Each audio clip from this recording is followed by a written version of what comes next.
Assalomu alaykum hurmatli Qo'shko'pir avtosavdo obunachilari. Bugun Qo'shko'pir avtosavdo Zontik bozordan navbatdagi savdomiz Cobalt mashinamiz bo'ldi.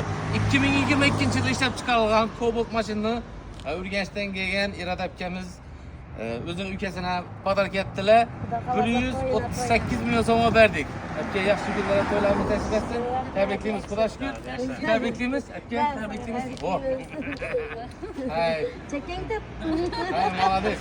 Mana Xudo xolasa Xudo shukrning to'yi tez arada bir ay qalding. Yaxshi kunlarga to'ylarimiz nasib etsin, to'ylarda xizmat etsin, izi ko'payaversin. Taho berib o'tiramiz Xudo xolasa yana 2 yillar. Alloh buyursa. Rahmet sizlere. Dım yaxshi aldık dizayna bakasına. Rahmet sizlere. Rahmat.